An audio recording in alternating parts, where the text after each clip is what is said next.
Hello and welcome to the channel, Cali Legends Media. I want to say thank you to all the viewers, all the subscribers, all of you who take time to leave comments in the comment sections and watch the videos. I appreciate each and every one of you. If you haven't subscribed to the channel, please hit that subscribe button down below. Set that notification bell on all so you'll be notified whenever a new video drops or if we go live. Also, if you can, take a second, hit that thumbs up.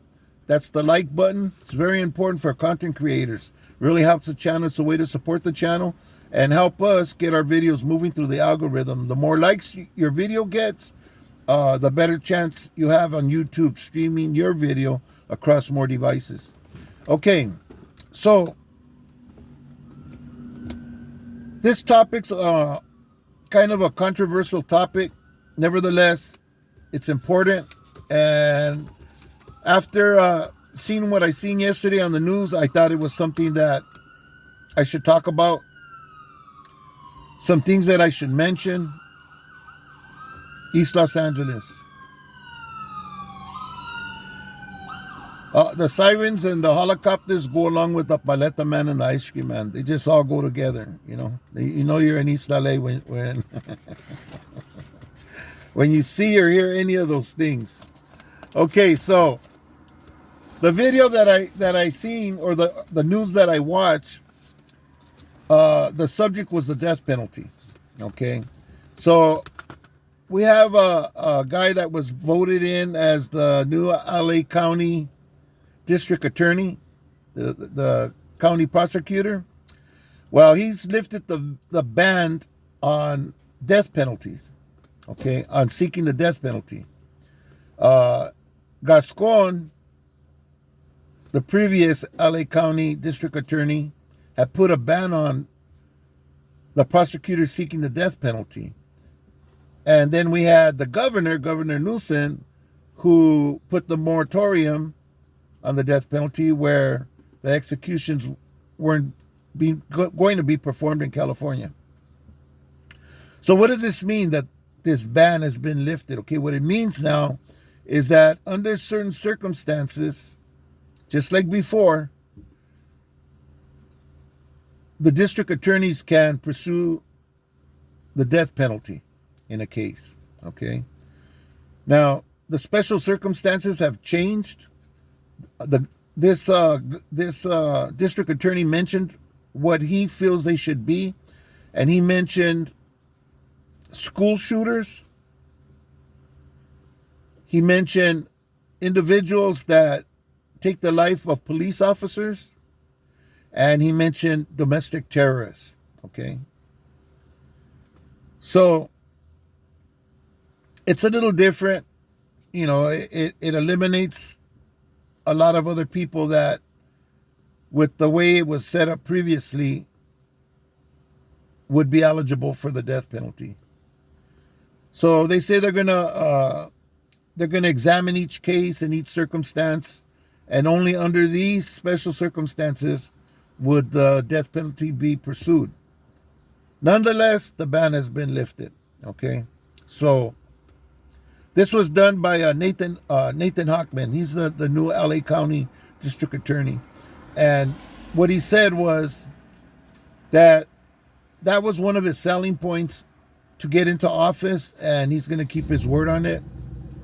And he's going to go ahead and he's not going to make the laws, but he's definitely going to enforce any law that he can that has been instated as law.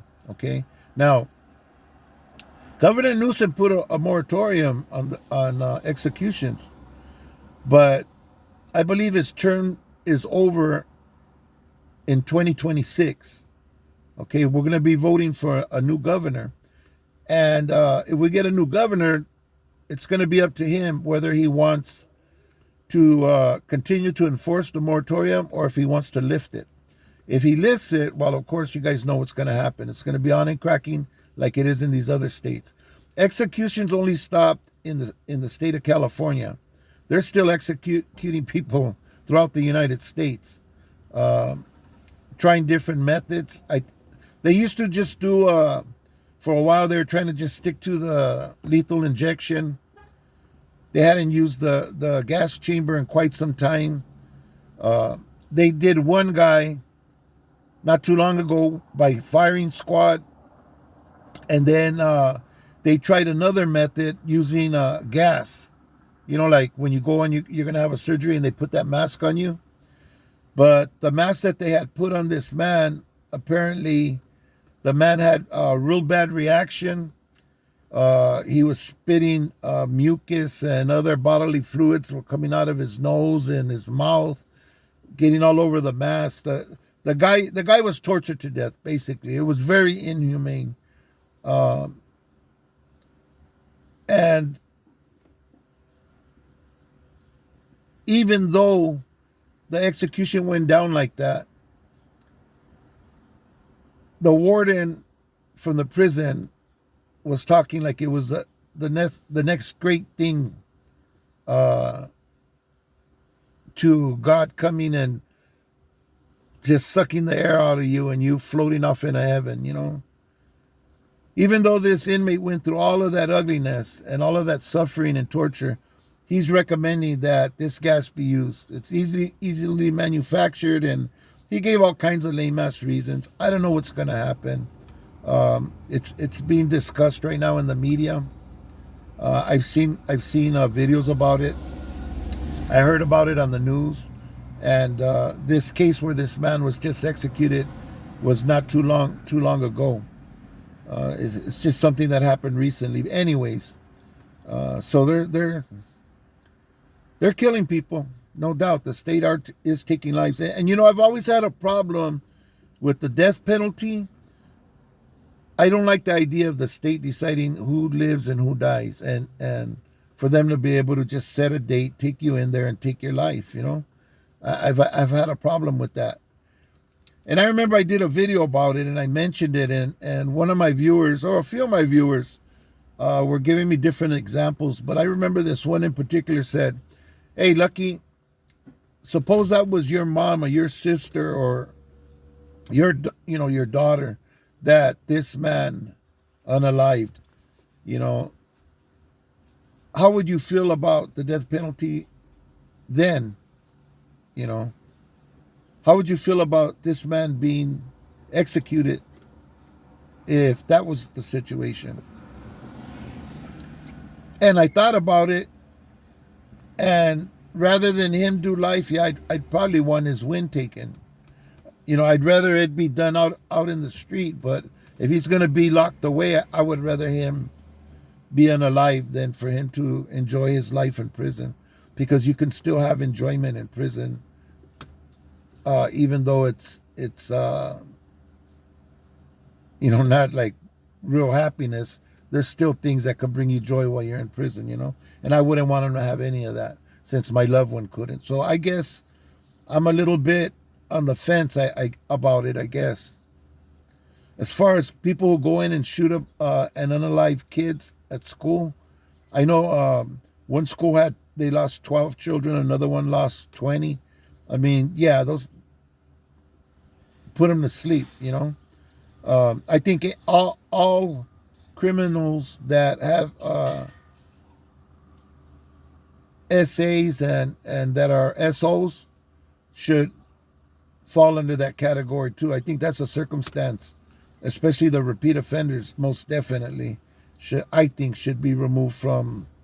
They're gonna remove them anyways eventually, you know, in most cases. But if not, yeah, they should. I think they should be given that same sentence, you know, the death penalty. To be honest with you, so like I say, I'm kind of on the fence, you know. Like I know, I don't know what it's called, but it's like if I could pick who gets persecuted, then yeah, I wouldn't be against it. But since I can't and it's out of my control, and they can pick and choose, then I guess I have a problem with it because it's the state doing it and the manner that they do it, you know. I don't know. Let me know what you think in the comment section. I'm interested in knowing what my subscribers think, how they think, you know, if they think that it's a good thing if the moratorium would be removed, and it's a good thing that the ban's been lifted, especially under these circumstances, that this district attorney mentioned. Um, yeah, I remember back in I believe it was in the 70s. I had an uncle who was in prison. He had the death penalty, and there was a moratorium back then where the death penalty was no longer in effect, and his sentence was commuted to life. He ended up doing like 15 years in Folsom, in Old Folsom, and then a few years coming down, to lower level prisons, and then eventually went to a halfway house. And he ended up coming out, getting a job, apartment, and then he passed away. And I was glad that he passed away out here and that the state didn't take his life. It was around the same time that Mundo talked about when they picked him up, when the state picked him up to do the lobotomies. That now, I don't know, I don't know how many of you remember, but there was a time when the state would pick certain inmates up that were known to be very violent, had violent records, and were constantly attacking people. They would take these individuals. The state would choose who they'd be. Your family had nothing to say about them. You were property of the state. You were a ward of the state, and you didn't have to sign no papers to agree to the lobotomy. They'd pick you up and take you, and then they'd let you know what they're going to do to you. And I believe Mundo spoke on this where he was already there on the facility for them to perform this procedure. They drill a hole, I don't know, somewhere in this area here until it pierces a certain part of your brain, and it dumbs you down, slows you down, mellows you out. It makes you dumb. I've seen videos where people that have gotten lobotomies and they're very slow. It takes a lot away from the person. And the state had the option to do that until they didn't.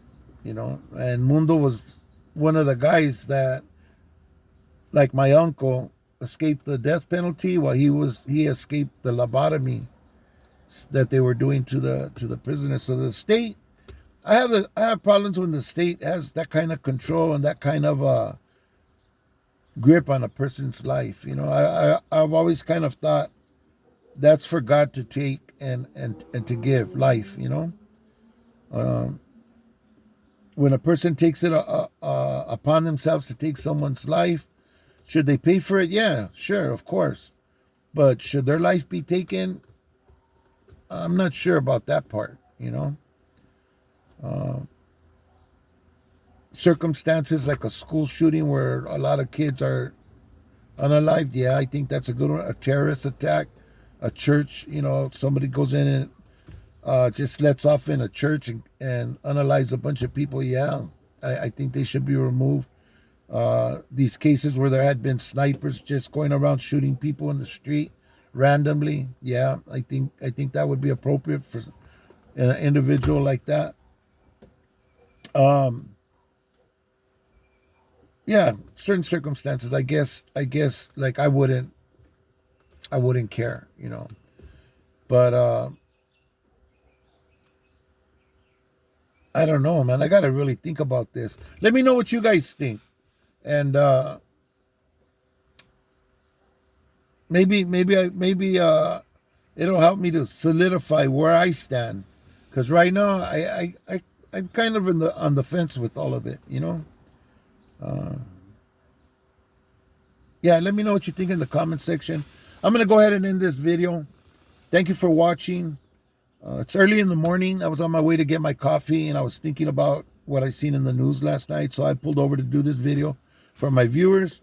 But I'm also going to do one for this evening. Till then, enjoy your day. Have a wonderful day. Have a blessed day. God bless you. God bless your families. And let's stay free, people. Man, let's stay out here where the getting's good. Thanks for watching. Hope to see you on the next one.